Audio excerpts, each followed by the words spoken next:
Sauntore Thomas, a Detroiter who sued his employer for racial discrimination, has found himself filing yet another discrimination lawsuit because when he attempted to cash his settlement check, the bank called the cops on him. Now, he is African American. He had settled his case with the employer in a confidential way. We don't know the details of that, but we do know that it was settled. He wanted to cash the check he received from that settlement, and the way that he was treated by this bank is disgusting and should be called out. And by the way, not an isolated incident. This is what happens to many African Americans throughout this country. We've done stories like this before. So Thomas sued TCF Bank for alleged race discrimination, saying the Livonia branch mistreated and humiliated him by calling 4 police officers when all he was trying to do was deposit legitimate checks. According to police, the bank's computer system read the checks as fraudulent. Now, Thomas is not buying that. And to be honest, when you look into the details of the story, you wouldn't buy it either. The Livonia Bank refused to cash his checks, right? They called the cops. And he says, I didn't deserve treatment like that when I knew that the check was not fraudulent. I'm a United States veteran. I have an honorable discharge from the Air Force. They discriminated against me because I'm black. None of this would have happened if I were white. Thomas said that while he was at this bank, he called his lawyer, prominent employment law attorney Deborah Gordon, for help in explaining that his checks were legitimate.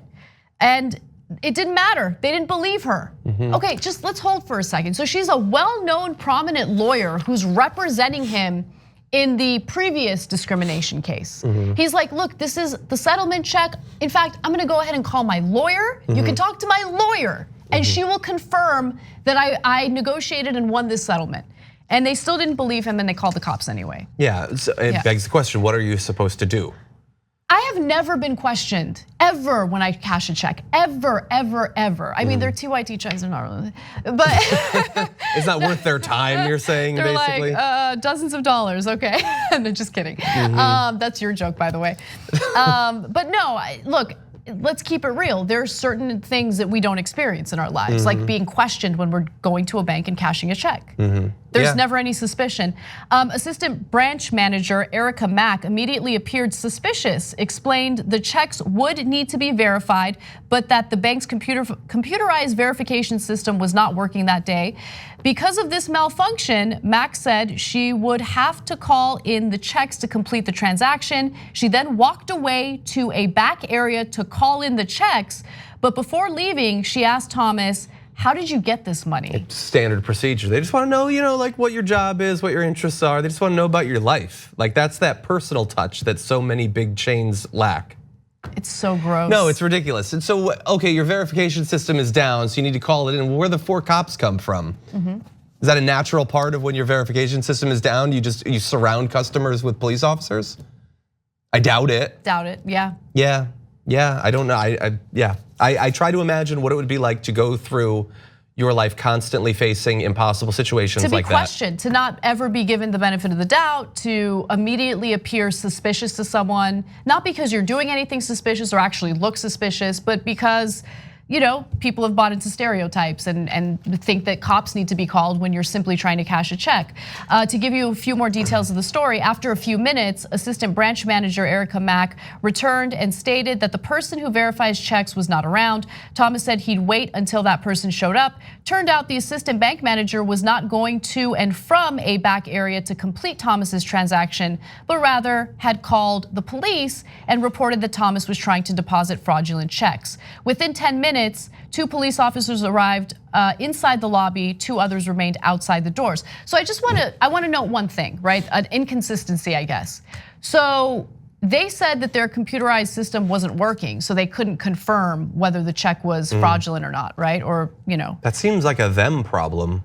Right, but here's the thing. She then called the cops and told the cops, there's a man here who's trying to cash a fraudulent check. But how do you know that you couldn't confirm or not confirm it? Exactly. Yeah, so look, the whole story is awful. I hope the end result of this is he's got a really good lawyer. I think he deserves another check. Look, she's like, think about that. The presumption of guilt,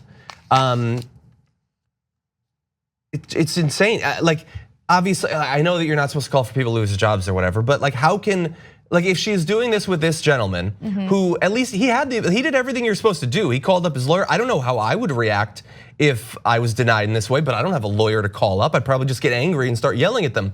He didn't do anything like that. He worked entirely within the system. Is she treating all of her customers, probably all of her non-white customers, in this way? Yeah. I mean, look, we don't know. Or is she following their procedures? Or is this a thing that goes beyond one person? And in fact, the actual system that this bank has set up is it's fundamentally discriminatory. Absolutely. Look, he's now suing the bank, and I think that he should. It just sucks that he just settled a discrimination lawsuit. Now he has to deal with another one. But these are the kinds of things that I think a lot of people in this country don't experience, and I think take for granted. Just like being given the benefit of the doubt and not having to deal with these types of debacles in their lives, and it's just something that people should be aware about. TYT is all about challenging and disrupting the status quo, and so is Aspiration. Aspiration does not invest your money into fossil fuel businesses that harm our planet, such as pipelines and oil drilling. Instead, you'll be able to fight climate change with tools like AIM, the Aspiration Impact Measurement, and Planet Protection. They also don't hit you with outrageous fees for you to access your own money. You can even earn cash back and get free ATM uses up to 5 times a month. Head to aspiration.com/TYT to learn more. For a limited time, get 30 days of free TYT membership when you sign up.